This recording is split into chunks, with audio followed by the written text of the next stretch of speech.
Sous sa forme tibétaine, le bouddhisme du grand véhicule, le Mahayana, est dénommé lamaïsme par les étrangers et bouddhisme tantrique par les Tibétains eux-mêmes. Il offre aux aspirants à la sagesse toutes les formes connues d'ascèse et toutes les techniques possibles de transformation de soi-même.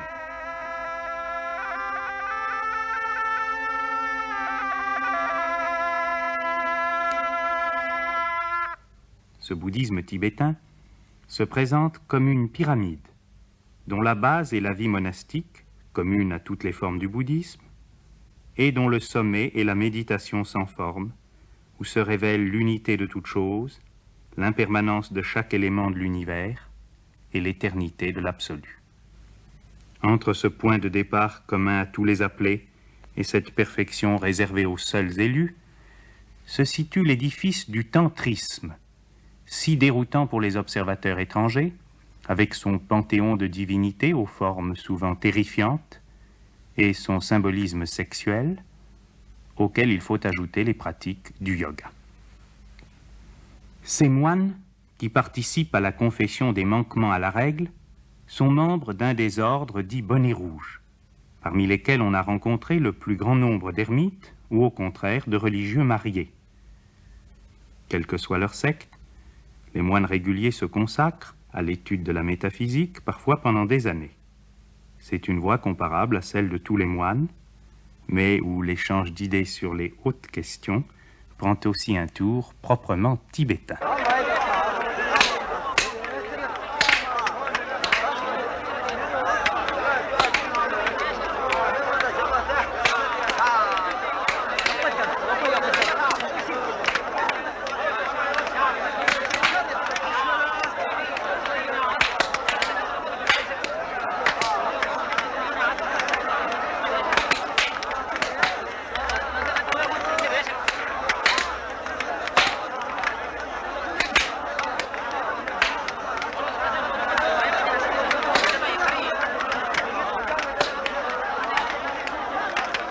Ces compétitions, ces duels, ces tournois, ces joutes, on voudrait dire ces matchs, si animés, sont des souvenirs de l'époque héroïque où les bouddhistes formés aux disciplines du tantrisme indien devaient, sur le sol du Tibet, affronter les tenants du vieux culte indigène Bompo, du bouddhisme chinois dont naquit le zen, et même de l'islam ou du christianisme nestorien et chaldéen.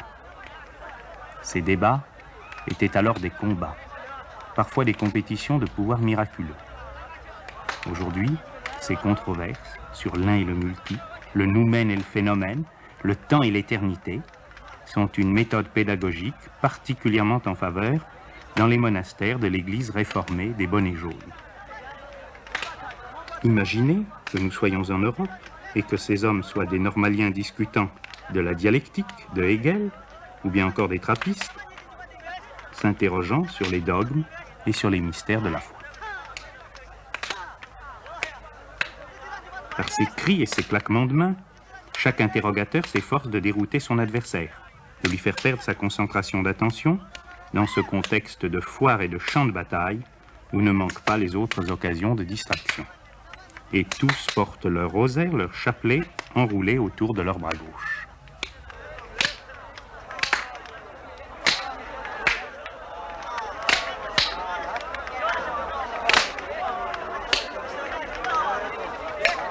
Et les moines enfants s'y exercent aussi, qu'ils soient tulku, lama incarné, c'est-à-dire reconnu comme la nouvelle manifestation d'un maître ou d'un sage défunt, ou bien qu'ils soient simples religieux.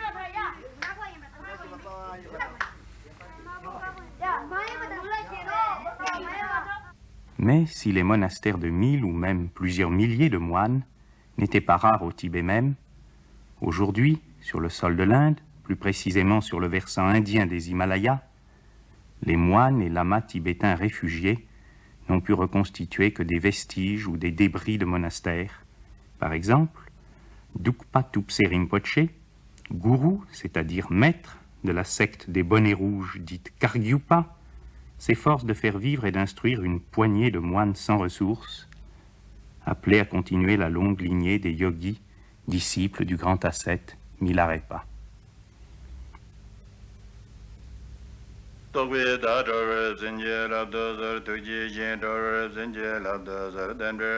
L'étude des textes, de la doctrine, la connaissance théorique de la sagesse, et surtout à l'honneur chez les bonnets jaunes qui la pratiquent souvent pendant des années et des années avant d'aborder les techniques méthodiques d'ascèse. Mais cette approche livresque de la connaissance n'est pas ignorée des bonnets rouges.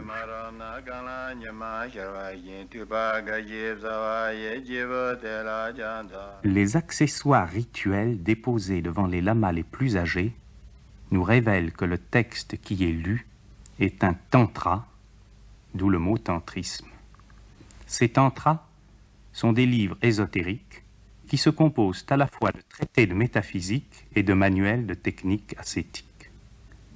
C'est seulement après avoir reçu l'initiation à un tantra particulier et l'avoir d'abord entendu lire à haute voix par son maître qu'un disciple est autorisé à en aborder l'étude personnelle dans la solitude.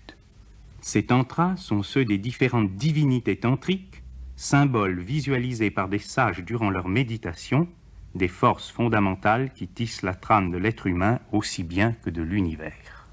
Ces divinités, ou ces déités tantriques, jouent un rôle fondamental dans les procédés de méditation des Tibétains, et notamment dans une méditation rituelle particulièrement significative, celle du mandala. Dans le brouillard d'hiver, 4 lamas, travaillant de concert, établissent un mandala, très simplifié d'ailleurs, du royaume où réside la divinité principale de leur ordre, et Vajra.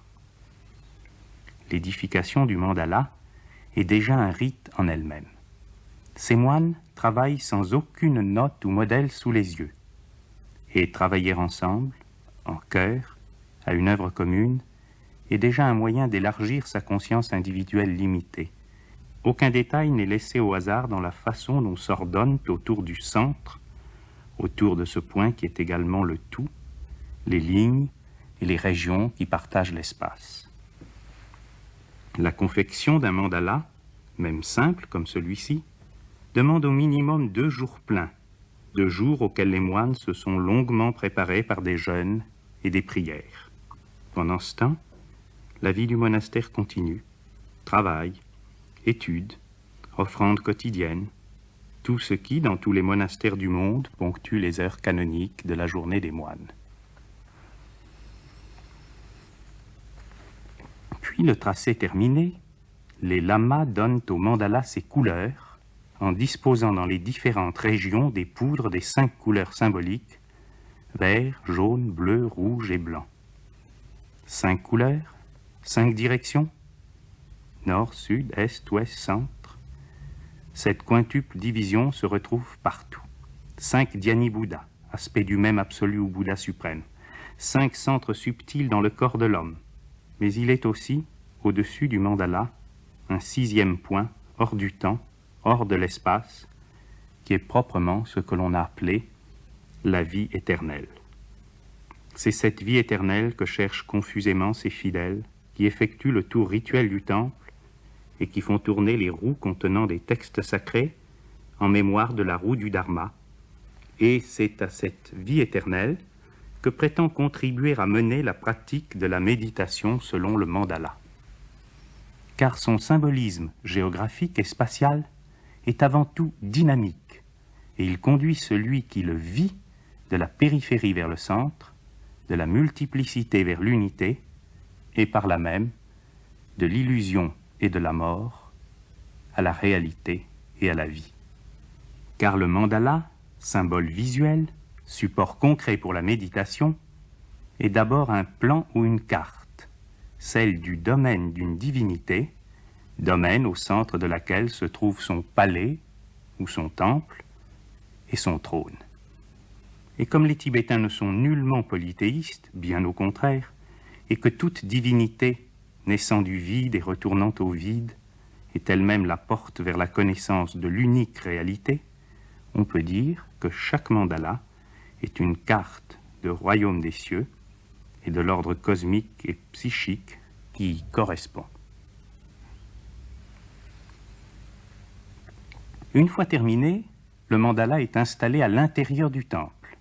Et là, Dans la pénombre propre au sanctuaire tibétain, la méditation, un rite purement intérieur d'une prodigieuse densité, va s'accomplir.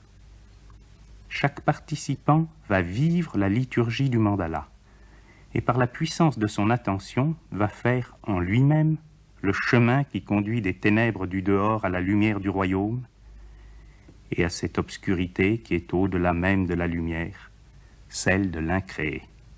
Car le centre du mandala, c'est l'alpha et l'oméga, le chaos d'où naquit le monde et la consommation de la fin des temps. Et c'est le centre de l'univers, et c'est aussi le centre de chaque homme, et le royaume des cieux qui est au-dedans de nous, de vous.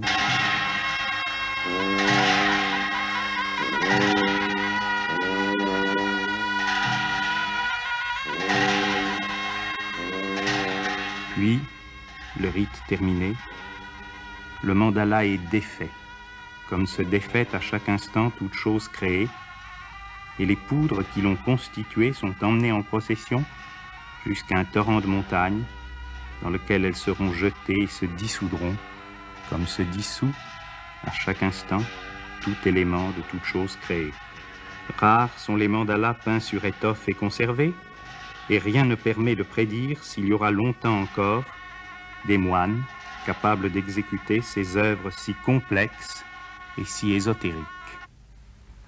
À 2000 kilomètres de là, au monastère du Dalai Lama à Dharamsala, un mandala beaucoup plus élaboré a été établi à l'occasion du rite annuel de Kalachakra Puja, le culte ou la cérémonie de la roue du temps. Après les prières, les invocations et les purifications, les moines vont consacrer l'emplacement où sera effectué le rite, où chacun visualisera et expérimentera le mandala intérieur.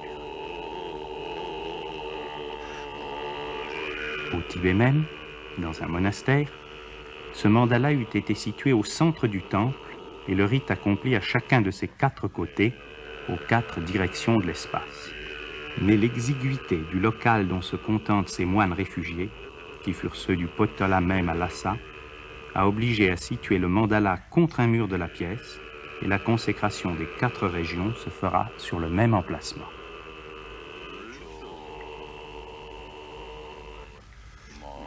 Cette préparation est à la fois une décision, celle d'effectuer le rite, une prière, celle d'obtenir l'emplacement, un exorcisme, l'interdiction aux esprits et aux forces maléfiques du domaine psychique ou subtil de souiller ce lieu réservé uniquement aux spirituels, enfin une consécration, un sceau apposé à l'emplacement choisi. Ce rite s'exécute avec les 2 instruments de tout lama tantrique, le dorje, le sceptre, tenu dans la main droite, symbole masculin d'activité, de pouvoir, et la cloche, symbole féminin et passif de la connaissance, de la sagesse. La distinction et l'union de la sagesse et de l'activité étant les fondements mêmes de tout le bouddhisme tibétain.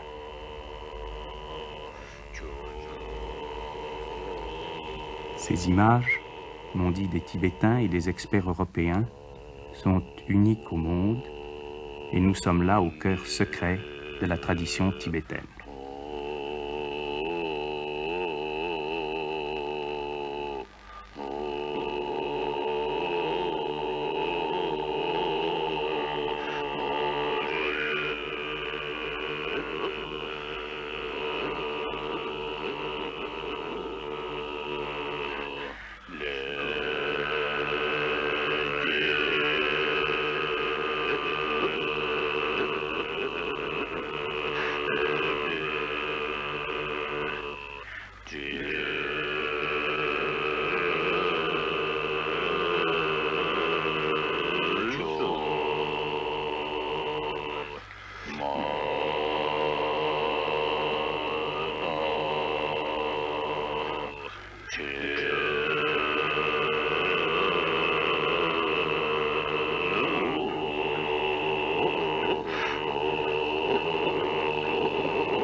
Le mandala réel n'est pas celui qui est vu par les yeux de chair, mais celui qui est visualisé intérieurement. L'accomplissement des rites tibétains demande souvent plusieurs jours, imposant de nombreuses heures quotidiennes de présence dans le temple. C'est pourquoi la nourriture et le thé sont distribués entre les rangées de moines. Ce thé tibétain mêlé de beurre et salé, dont une tasse donne autant d'énergie qu'un plat complet.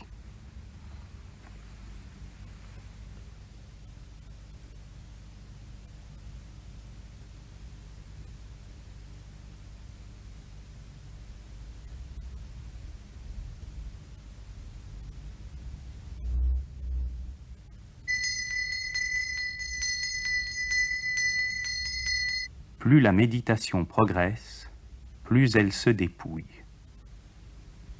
L'ancienne science de la visualisation d'une divinité tantrique avec tous ses attributs symboliques est certes bien éloignée de nos habitudes mentales. Pourtant, sa théorie et sa pratique sont confirmées par les découvertes contemporaines de la psychologie des profondeurs. C'est une technique de connaissance de soi et de réintégration des forces qui agissent dans notre inconscient. C'est surtout une aide directe à la recherche de la libération, du nirvana.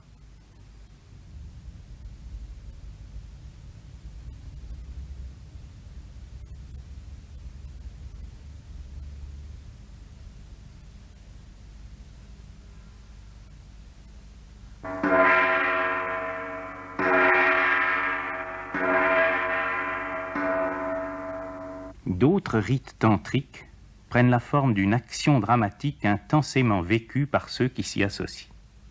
Mais tous ces rites, aussi déroutants qu'ils puissent paraître, ont pour but de conduire vers cette libération de tous les attachements qui est la raison d'être du bouddhisme. Soit que ces rites y appellent seulement les participants, soit que les célébrants les effectuent pour libérer un esprit maléfique et malheureux, une âme du purgatoire. S'il s'agit d'un rite de séparation impitoyable des forces de mort et des forces de vie, le décor doit être approprié au caractère terrible de la véritable intervention de chirurgie psychique qui va avoir lieu. Les acteurs du drame sont au nombre de 3. La victime d'abord, symbole de cet attachement à l'ego qui nous aveugle à notre éternelle réalité. Puis, dressé sur la dépouille de la bête en nous, le grand destructeur, Mahakala, celui qui détruit ce qui, de toute façon, doit être détruit. Mahakala, le terrible, le bien-aimé, celui qui appelle à la conscience. Mahakala qui dévore et qui consume, qui tue pour donner la vie au-delà de toute naissance et de toute mort.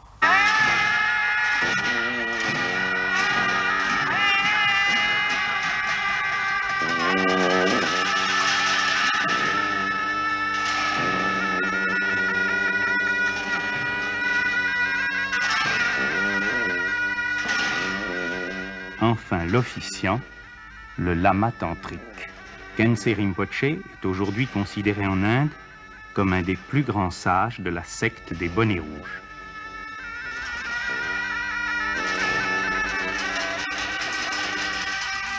Identifié à Mahakala, Khyentse Rinpoche va célébrer un ensemble de rites, comprenant un yagna, ou sacrifice d'offrande au feu, et le meurtre rituel de 3 effigies. Ces armes sont le mantra, c'est-à-dire le son ou l'invocation, et le mudra, le geste non seulement des mains, mais de l'être entier, et dont les répercussions se font sentir bien au-delà du monde physique ou corporel.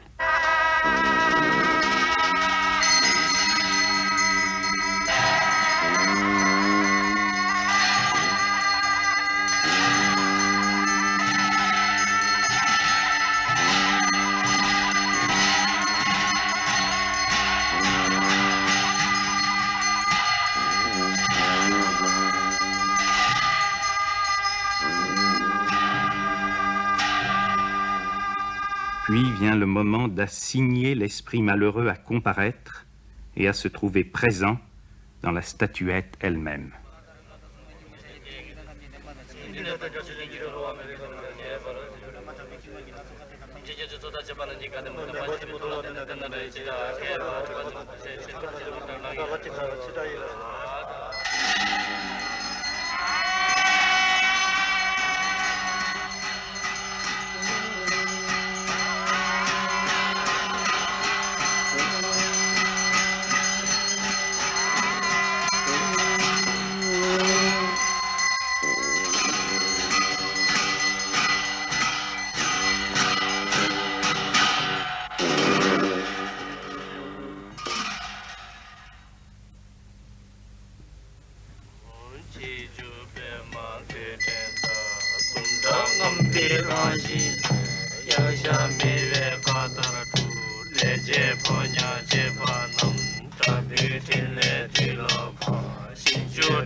Et les morceaux du corps dépecé sont offerts en pâture à Mahakala.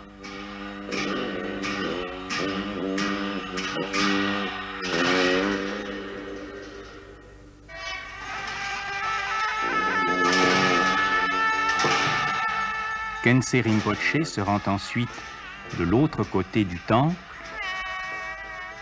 où une demeure de paille combustible a été édifiée pour recevoir une autre effigie.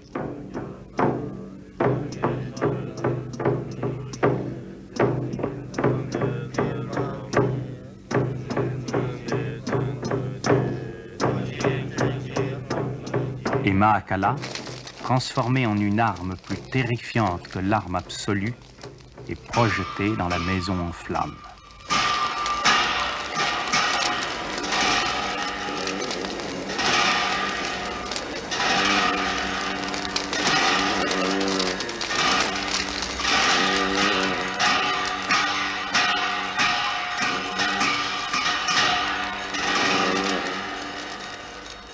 Les restes, la dépouille mortelle de l'esprit, est enfin symboliquement enterrée et sa tombe est scellée par le plat de cuivre qui contint l'icône de Mahakala. Khense Rinpoché célèbre alors un rite commun aux hindous et aux bouddhistes, yajna, le sacrifice d'offrande au feu.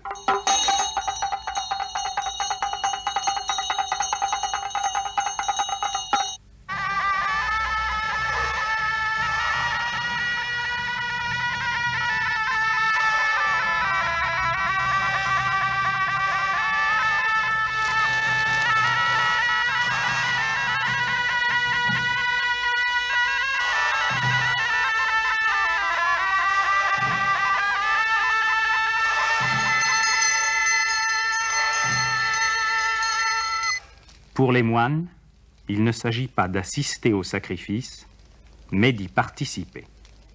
Le feu est la bouche par laquelle l'absolu dévore ce qu'il a lui-même projeté hors de lui, dévore la multiplicité et la division, pour ramener toute chose créée à l'unité au-delà du temps et de l'espace. Ô feu, consume l'illusion, le mensonge, l'égoïsme, l'ignorance, consume la souffrance, consume la mort et donne-nous la vie éternelle par la connaissance de cela que nous sommes en réalité.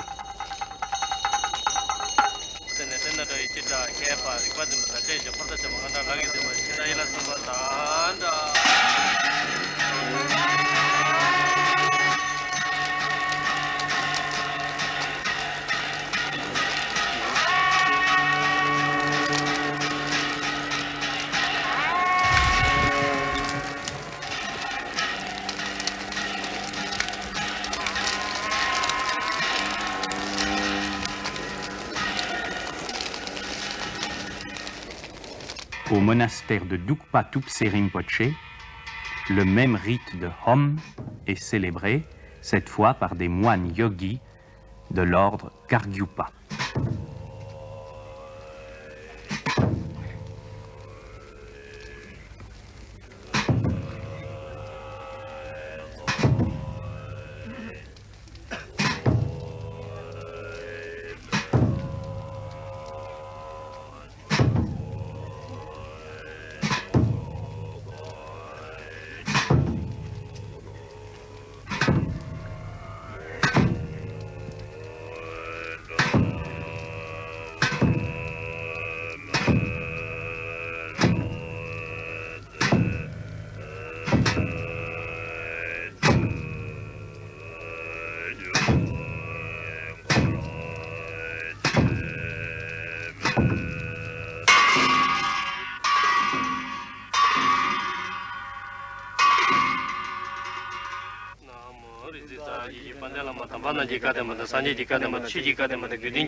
Le rite de Che, accompli par les religieux tibétains et bhoutanais du monastère de Mindoling, est le plus émouvant.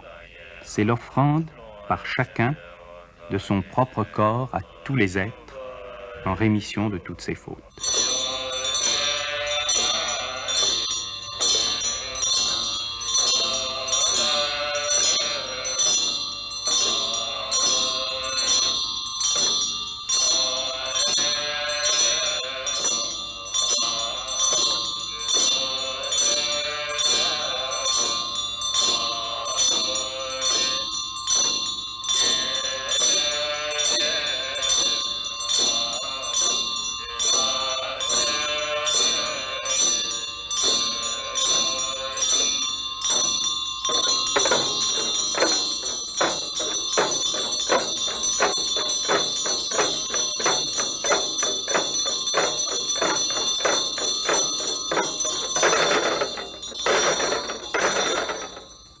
Cette statuette est l'image de notre propre corps, créé pourtant pour devenir un temple, mais dont notre égoïsme a fait une prison qui nous isole en nous-mêmes et nous interdit l'accès à l'infini et à l'universel.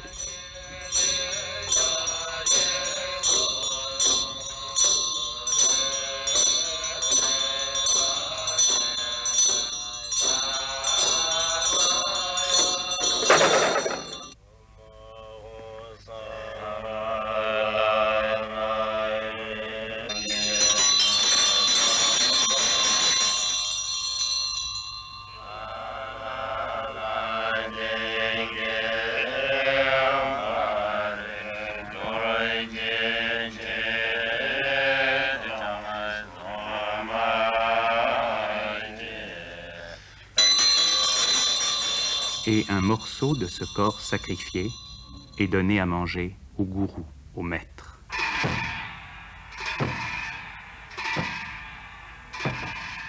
Les lamas tibétains sont célèbres pour leurs danses sacrées, ces danses qui ont peu à peu disparu de la plupart des autres religions. Mais ces danses tibétaines ne sauraient être comparées à celles des derviches musulmans, par exemple. Elles ne sont pas des exercices physiques, quotidiens ou hebdomadaires, destinés à produire une réorganisation des fonctions psychologiques et l'accès à un état de conscience supérieur. Ces danses sont toujours les éléments d'un rite conçu en tant que liturgie, qu'action dramatique, et c'est à cette fin que les religieux s'y entraînent sous la direction de leur maître, comme répètent des comédiens ou des danseurs.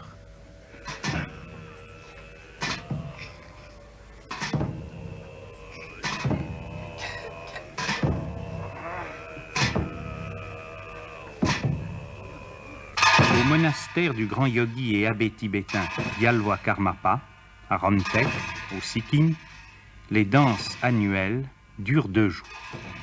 Le premier jour, qu'on peut considérer comme une dernière répétition générale, elles ont lieu sans les costumes et les masques symboliques propres à ces danses des lamas. Après l'intervention des 4 gardiens des portes du mandala universel, chacun dans le public peut reconnaître ceux qui porteront demain le vêtement et la coiffe noire au large bord des officiants tantriques.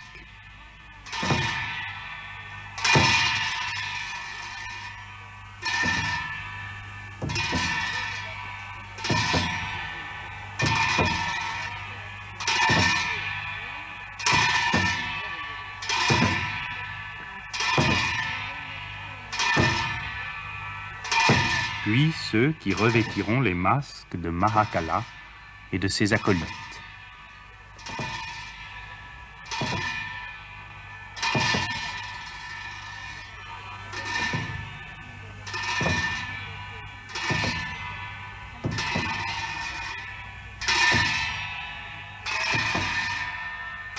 Et, en fin de journée, les moines consacrent l'emplacement en y dessinant, par leurs pas et leurs figures de danse, le signe du dorje, symbole de la force agissante unie indissolublement à la parfaite sagesse. Le lendemain matin, tout est prêt pour le rite le plus spectaculaire de la vie du monastère.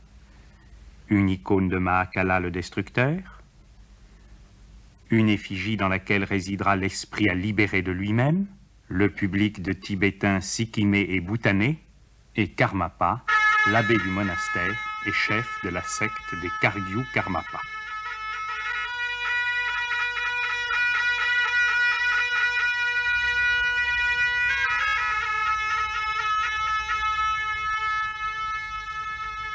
L'officiant consacre la statue de Mahakala en demandant au dieu d'être réellement présent dans l'image qui le figure et d'accomplir lui-même le rite à travers le lama tantrique qui va exécuter celui-ci.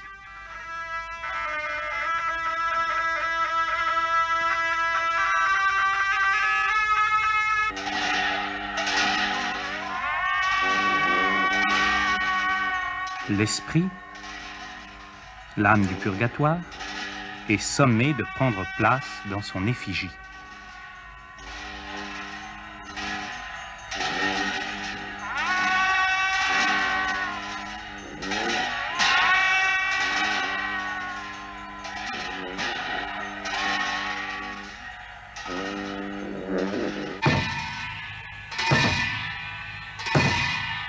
Puis des squelettes viennent rappeler l'inévitabilité de la mort et par leur présence, poser à chacun la question du sens même de cette mort.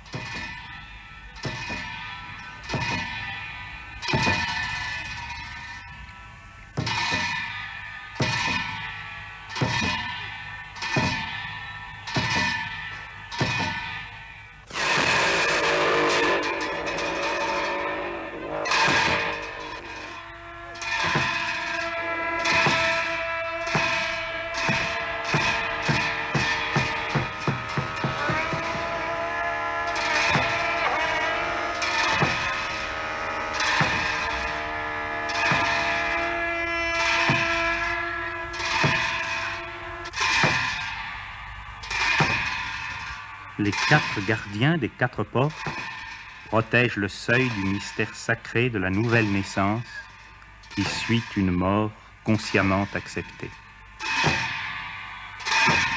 Tous ces masques sont des symboles. Loin de manifester une superstition grossière, ils témoignent au contraire d'une science spirituelle et d'une connaissance psychologique extrêmement évoluée.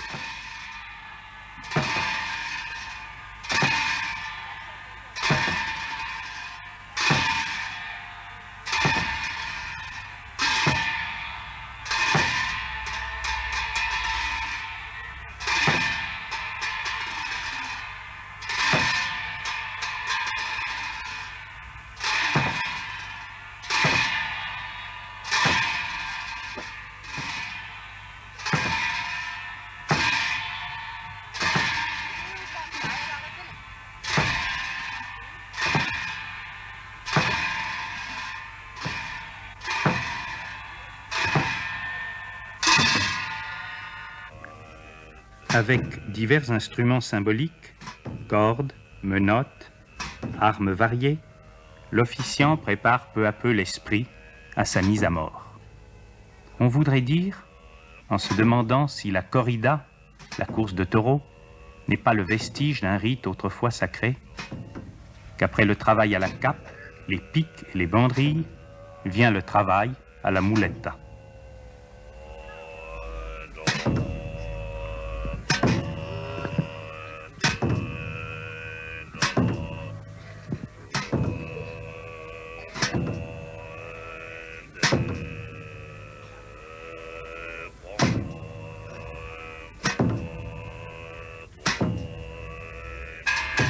Puis voici l'instant du meurtre rituel.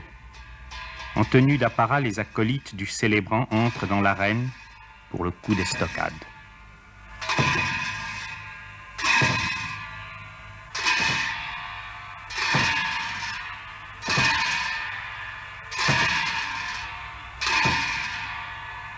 Et Maakala survient, sous la forme d'un danseur masqué, accompagné de ses serviteurs.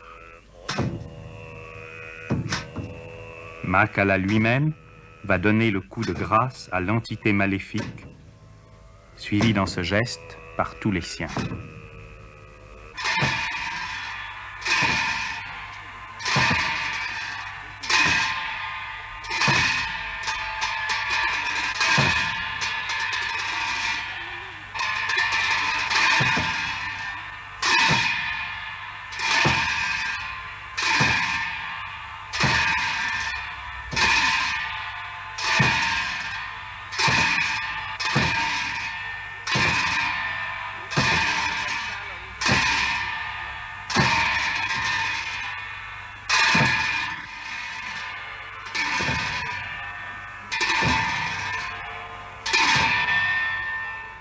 Et à la fin de toutes ces danses rituelles, un daim vient toujours dépecer le cadavre et en offrir les morceaux en pâture.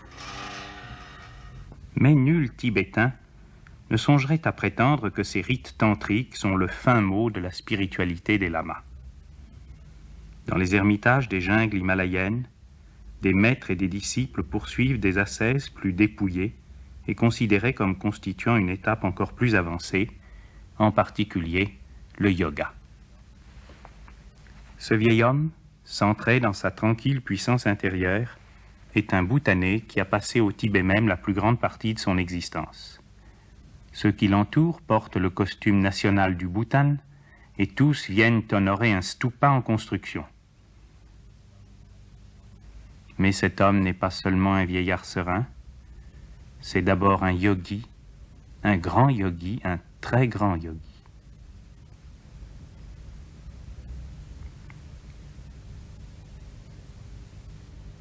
Seuls 3 jeunes gens sélectionnés, sortis vainqueurs d'épreuves rigoureuses, ont été admis à devenir ses disciples et à recevoir de lui leur initiation. Initiation, c'est-à-dire commencement, entrée dans la voie, et aussi ordination, indispensable transmission d'une influence spirituelle, d'un pouvoir que le disciple mettra en œuvre au moyen de tous les exercices et de toutes les techniques de l'ascèse yogique pour porter à maturité le germe qui a été semé en lui. Certes, le gourou, le maître, est celui qui guide, qui encourage, qui corrige, qui enseigne. Mais il est d'abord celui qui donne naissance à une vie nouvelle, qui met au monde à un monde qui n'est pas de ce monde, hors du temps, infini, bienheureux, sans limite, indescriptible, fait d'immobilité plus active que toutes les agitations et d'un silence plus vibrant que toutes les paroles.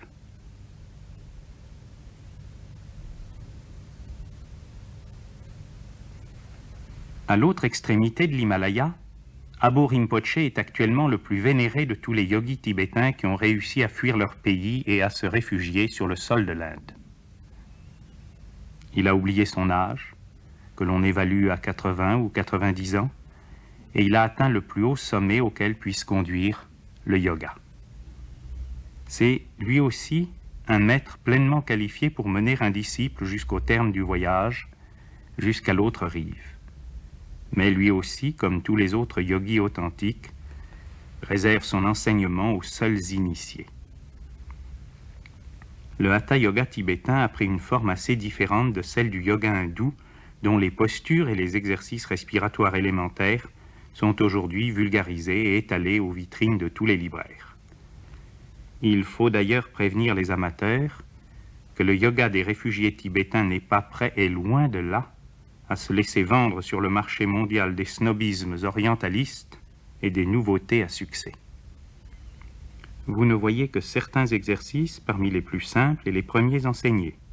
Et pourtant, il y a seulement quelques années, au Tibet même, personne, même pas un religieux non-yogi, n'aurait été admis à entrevoir ses mouvements et ses attitudes, tenues rigoureusement secrètes. Et celui qui les aurait illicitement observés en cachette eût été frappé de sanctions impitoyables.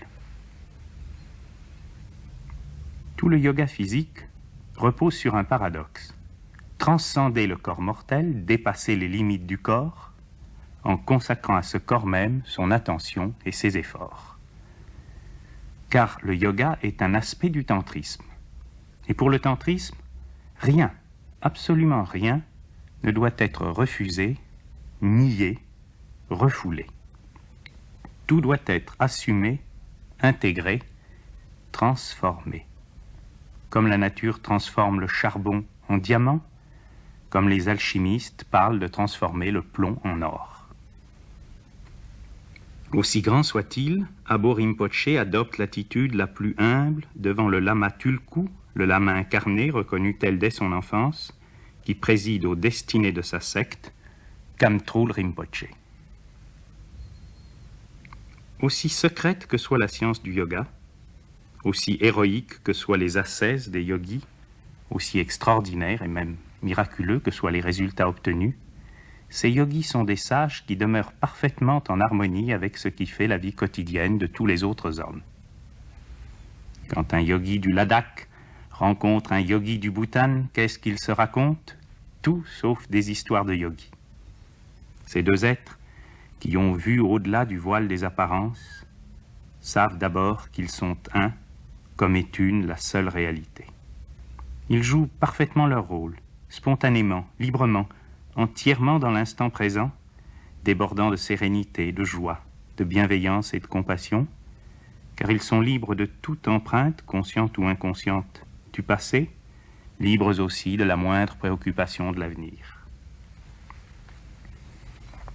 Précieusement protégé par une enveloppe de soie ancienne, ce magnifique sceptre a été tenu par les mains de Milarepa lui-même, le fondateur de l'ordre des yogis. C'est pourquoi il est manipulé avec tant de respect et porté au front en signe de vénération, ce dorje, qui est l'emblème de la puissance souveraine, et d'abord de la puissance sur soi-même. Puissance qui, chez les sages tibétains, s'associe toujours à l'amour. Non un amour fondé sur les impulsions émotionnelles et les préférences sentimentales, un amour susceptible de se transformer en son contraire et de donner naissance à l'égoïsme, à la jalousie, à la haine, au désespoir. Non, mais un amour qui s'enracine dans la réalisation de l'unité de tous les êtres. Complètement mort à son égoïsme et à la croyance en son individualité séparée des autres, le yogi éprouve, parce que je ne suis plus, je suis chacun, je suis chaque chose. À celui qui a soif de connaître, le maître répond. Peu à peu, il ouvre les portes du royaume. Comment méditer? Quelle doit être la direction du regard pendant la méditation? Les Tibétains ne méditent pas les yeux fermés, mais ouverts ou entr'ouverts, le regard dirigé vers la pointe du nez.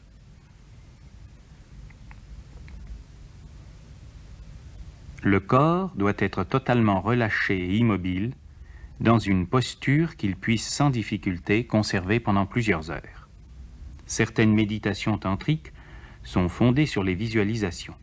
Des visions pour lesquelles aucune drogue, aucun champignon du genre de ceux si célèbres des Indiens mexicains ne sont nécessaires. Ces méditations se prolongent plusieurs heures ou même plusieurs jours, et les yogis utilisent une ceinture qui permet de maintenir sans effort le corps dans une position suffisamment confortable et surtout sans contraction musculaire inutile. Les yogis tibétains distinguent 5 centres ou roues dans l'organisme. Le centre racine, correspondant à la libido des psychanalystes, le centre du nombril, celui de la transformation, le centre du cœur ou de la respiration, le centre de la gorge et le centre de la tête, appelé le lotus aux 1000 pétales. Les yogis connaissent également les courants de circulation de l'énergie. Les 2 principaux se dessinent autour de la colonne vertébrale, l'un aboutissant à la narine gauche et l'autre à la narine droite. Dans ces canaux subtils, ou nadis, circule l'énergie, ou prana, qui anime tout l'univers et qui pénètre dans l'organisme par l'air que nous inspirons. C'est dire l'importance des divers exercices respiratoires, notamment la participation vigilante et consciente à ce processus qui commence au premier souffle du bébé et finit au dernier souffle du mourant. Mais aucun exercice de yoga ne doit jamais être exécuté dans une attitude de tension ou d'effort crispé. Ce yogi m'a demandé « Savez-vous à quoi on reconnaît un véritable maître ?» Et il a lui-même répondu à son rire en éclatant d'un rire énorme.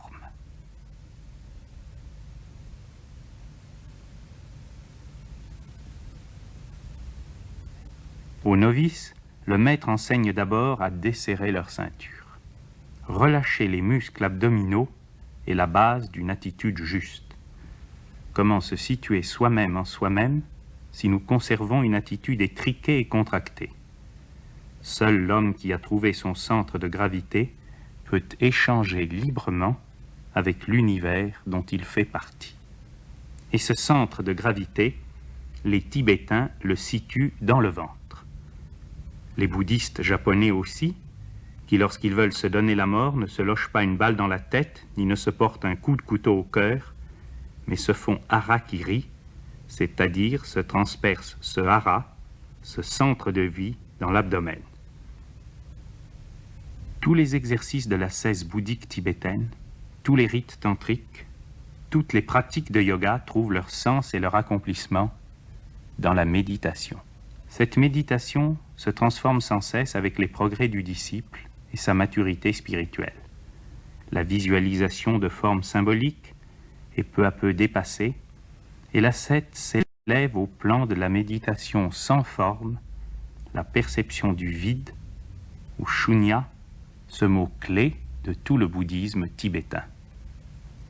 Parmi les réfugiés, comme au Tibet même autour des grands monastères, sont construites de petites cellules où le moine peut se retirer et vivre en ermite pour des jours, des semaines, des mois et même parfois des années, pendant lesquels il ne verra personne et recevra sa nourriture par un guichet. Dans ces petites cabanes, les moines méditent. Aujourd'hui, ils vous permettent d'entr'ouvrir la porte de leurs cellules. Certains sont encore des novices, d'autres sont des initiés avancés. Mais tous aspirent à la même réalisation, à devenir eux-mêmes des Bouddhas, non pas seulement pour leur bien, mais pour celui de tous les autres êtres.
Thank you.